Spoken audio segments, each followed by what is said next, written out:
வணக்கம் குருஜி. வணக்கம் சார். ஜூலை மாத ராசி பலன்.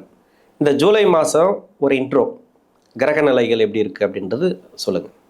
ஆன்மீகம் ப்ளஸ் நேயர்கள் எல்லாருக்கும் ஜோதிட குருஜியின் இனிய வணக்கங்கள், வாழ்த்துக்கள், ஆசீர்வாதங்கள். எல்லாரும் நிறைய பேர் சப்ஸ்கிரைப் பண்ணியிருக்கீங்க. எல்லா ப்ரோக்ராமும் ஸ்கிப் பண்ணாமல் பாருங்கள். அப்போ தான் ஏதாவது ஒரு இடத்துல உங்களுக்கு பாயிண்ட்ஸ் கிடைக்கும். ஒன்று. ரெண்டாவது, எனக்கு இது நடக்கலை, உனக்கு இது நடக்கலை அப்படின்னு சில பேர் கேட்குறீங்க. அவங்கெல்லாம் அவங்களோட சுய ஜாதகம் பார்த்தா தான் என்ன ப்ராப்ளம்னு தெரியும். மற்றபடி இது கோச்சார பலன்கள். அந்த வகையில் இந்த ஜூலை மாதம் அப்படிங்கும்போது கரெக்டாக மிட்டில் ஆடி மாதம் பிறந்துடுறது. ஸோ கிரகநிலைகள் அப்படின்னு பார்த்திங்கன்னா, மாத கிரகநிலைகள் அப்படின்னாலே சந்திரனை தவிர்த்து மற்ற எல்லாருமே வந்துடுவாங்க. 8 கிரகமும் வந்துடும். இதில் 4 கிரகம் வருட கிரகங்கள், 4 கிரகங்கள் மாத கிரகங்கள். இதில் இந்த செவ்வாய் அதே இடத்துல தான் இருக்கார். ரிஷபராசிலே இந்த மாதம் ஃபுல்லாக இருக்கார். இந்த மாதம் ஆமாம். குருவும் அதே மாதிரி கடகத்திலே உச்சம் அடைஞ்சு அங்கேயே தான் இருக்கார். ராகு கேது கும்பம் சிம்மத்தில் அப்படியே இருக்காங்க. சனி பகவானும் மீனத்தில் தான் இருக்கார். ஆனால் என்ன 26 ஜூலைலேருந்து அவர் வக்கரம் அடைகிறார். சூரிய பகவான் ஆஸ் யூஷுவல் ஒரு பாதி மாதம் மிதுனத்துலேயும் பாதி மாதம் கடகத்துலேயும் வரார் 17ஆம் தேதியிலேருந்து. புதன் வக்கரமாக தான் இருக்கார் மிதுனத்தில். வக்கர நிவர்த்தி ஆறார் 23ஆம் தேதியிலேருந்து. அதுக்கப்புறம் முக்கியமான ஆள் சுக்கிர பகவான், சந்தோஷக்காரகன். இந்த சுக்கிர பகவான் ஒரு 3 நாள் தான் இதில் கடகத்தில் இருக்கார், மாத ஆரம்பத்தில். ஆமாம். அப்புறம் ஒரு 4ஆம் தேதியிலேருந்து அவர் சிம்மத்துக்கு கேதுவோடு சேர்ந்துடுறார். இந்த சூரிய பகவானும் கடகத்தில் குருவோடு சேர்ந்துடுறார். ஸோ இந்த மாதிரியான கிரக அமைப்புகள் தான் இந்த மாதம். இந்த மாதம் ஒவ்வொரு ராசிக்கும் என்னென்ன பலாபலன்கள் அப்படிங்கிறத பற்றி நம்ம இப்போ பார்ப்போம்.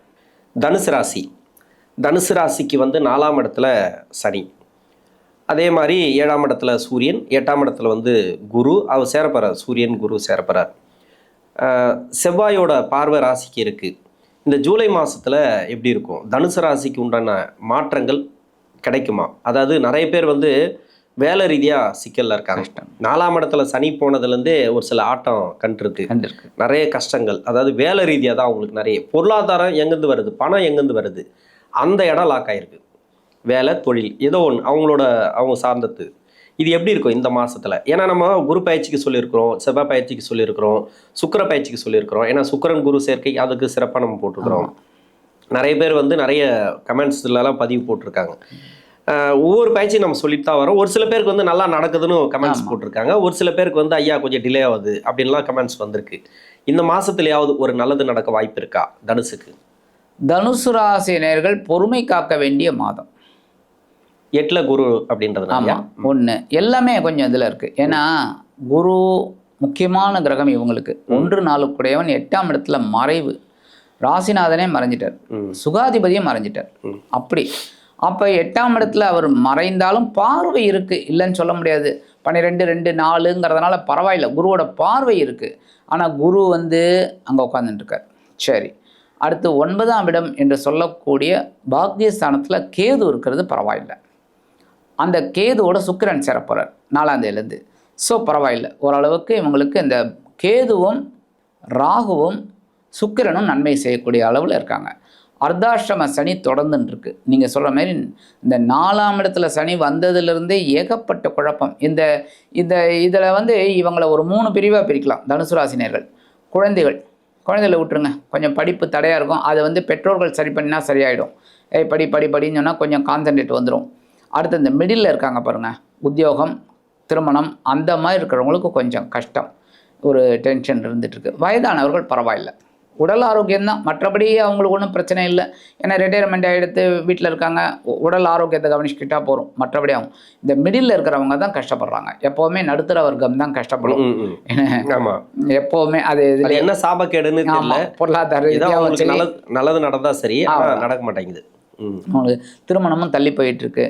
ஏன்னா இந்த மாதிரிலாம் சில பேருக்கு ஒரு மாதிரி இருக்குது. பண விஷயம் ரொம்ப வீக்காக இருக்குது இவங்களுக்கு, இல்லைன்னு சொல்ல முடியாது. பண வரவுங்கிறது கொஞ்சம் கஷ்டமாக இருக்குது எல்லாமே. ஆனால் குருவோட பார்வையால் சமாளிக்கிறாங்க, 2ஆம் இடத்தை பார்க்கறதுனால. ஒன்று. 2வது அர்த்தாஷ்டம சனி ஓடிட்டுருக்கு.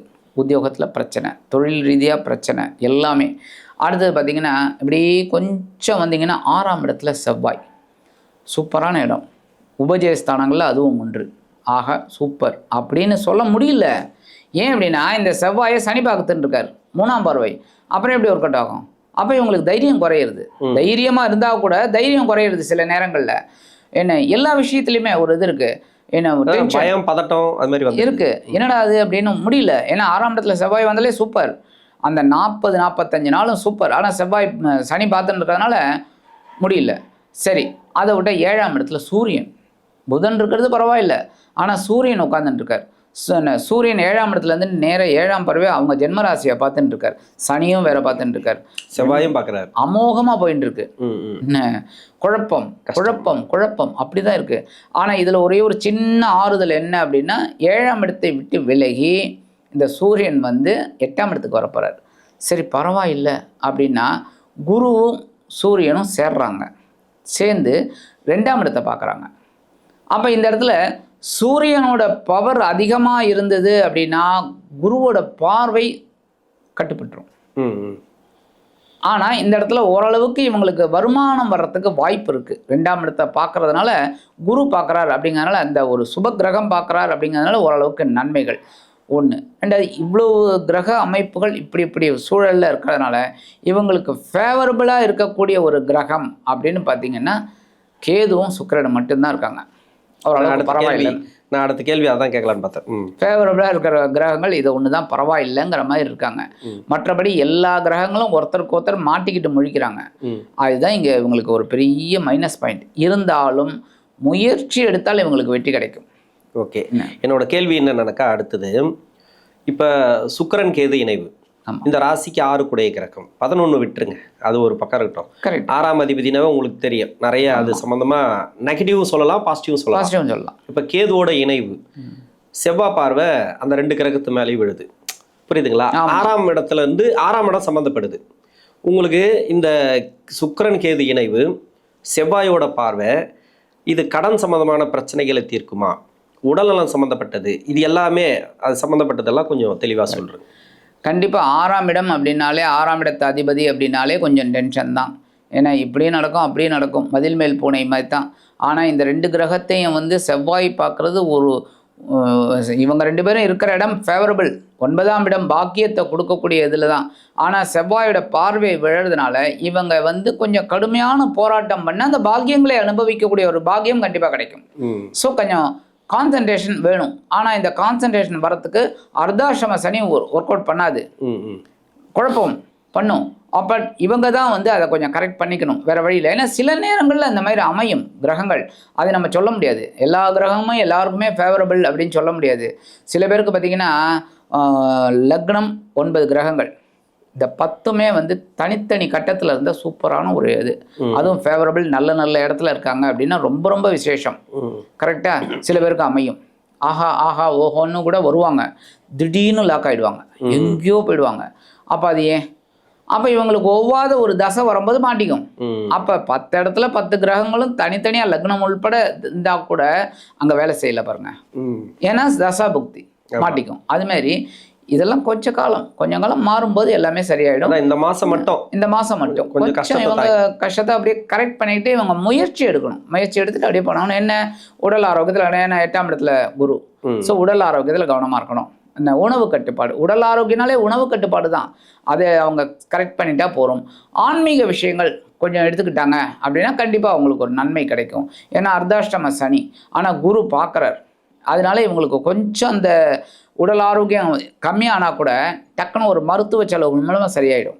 அந்த மாதிரி உங்களுக்கு ஒரு நன்மையும் இருக்குது. என்ன உடம்பு முடியல அப்படின்னா கூட தகுந்த மருத்துவ சிகிச்சை எடுத்தாங்கன்னா நல்லபடியாக முடிஞ்சிடும். ஸோ இவங்களுக்கு பெரிய அளவில் பாதகங்கள் இருக்காது. முயன்றால் எல்லா இடத்துலையுமே அவங்களுக்கு வெற்றி. ஓகே, இந்த மாதத்தில் எதில் கவனமாக இருக்கணும்? எல்லா விஷயத்துலையும் தாங்க. ஏன் அப்படின்னா படிக்கிற குழந்தைகளுக்கு கான்சன்ட்ரேஷன் வேணும், நல்லா படிக்கணும்.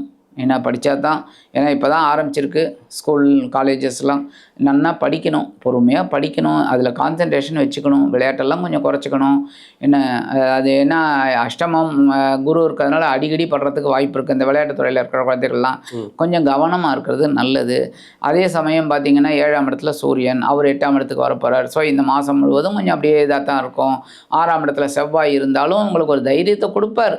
இருந்தாலும் அந்த செவ்வாய் வந்து சனி பார்க்குறதுனால கொஞ்சம் இதாக இருக்கும். அதனால் இவங்க எல்லா விஷயத்துலையுமே உடல் ஆரோக்கியம் மெயினாக கவனிச்சுக்கணும். மெயினாக கவனிச்சுக்கணும் அப்படின்னா உடல் ஆரோக்கியம். ஜாப்பில் பற்றி இவங்களுக்கு கவலைப்பட வேண்டாம். ஏன் அப்படின்னா இவங்க சமாளிச்சிருவாங்க. ஏன்னா நமக்கு உத்தியோகம் தான் முக்கியம் அப்படின்னு இவங்க எப்போவுமே நினைப்பாங்க. அதனால் சமாளிச்சிடுவாங்க. இவங்களுக்கு முக்கால்வாசி இந்த தொழில் வியாபாரங்கிறது ஒரு இதுவாக தான் இருக்கும். ஏன்னா இவங்க நண்பர்கள், இந்த கூட்டாளிகள் இவங்கள்ட்டெல்லாம் கொஞ்சம் ஏமாறக்கூடியவர்கள். அதனால் கொஞ்சம் கவனமாக இருந்து பண்ணால் ரொம்ப நல்லது. மற்றபடி இந்த மாதம் இவங்க எல்லாருமே வந்து எல்லா விஷயத்துலையுமே கொஞ்சம் கவனம் எடுத்துட்டா ரொம்ப நல்லது. ஓகே. பரிகாரம் அப்படின்னு பார்த்தீங்கன்னாலே இவங்களுக்கு வந்து 12ஆம் இடத்து அதிபதி, அதே சமயம் 5ஆம் இடத்து அதிபதி செவ்வாய். பூர்வ புண்ணியமும் ஒர்க் அவுட் ஆகணும், அதே சமயம் 12ஆம் இடத்து அதிபதியோட வேலையும் நடக்கணும். சுப காரியங்கள், சொத்து சுகம், பயணங்கள் இதெல்லாம் கிடைக்கணும். அதே சமயம் அந்த செவ்வாய் வந்து எங்கே இருக்காரு? 6ஆம் இடம். ஸோ அவர் வந்து மறைவு ஸ்தானம் அப்படின்னாலும் உபஜயஸ்தானம் வேலை செய்யணும். சனியோட பார்வையை வாங்கினா கூட வேலை செய்யணும். அப்போ இவங்க வந்து ஓம் ஸ்ரீ சுப்பிரமணிய சுவாமினே நமக்கு முருகனை வழிபாடு பண்ணிட்டாலே போகிறோம். எல்லாத்துலேயும் இவங்களுக்கு வெற்றி கிடைச்சிடும். ஒரு சின்ன விஷயம் இவங்களுக்கு ஒரு பெரிய தீப்பொறி, சின்ன பொறி தான் பெரிய நெருப்பாகும். அந்த மாதிரி இவங்க சின்ன விஷயம், இந்த ஓம் ஸ்ரீ சுப்பிரமணிய சுவாமினே நமக்கு அப்படின்னாலே போகிறோம். நீங்கள் ஒரு கேள்வி கேட்டீங்க பாருங்கள், இவங்க எந்தெந்த விஷயத்தில் கவனமாக இருக்கணும்னு. அருமையான கேள்வி. நான் என்ன சொன்னேன்? எல்லா விஷயத்துலையும் கவனமாக இருக்கணும்னு. அப்போ இந்த ஸ்லோகம் சொல்லும்போது, இந்த இது சொல்லும் போதே முருகனோட அருள் பரிபூரணமாக கிடைக்கும்.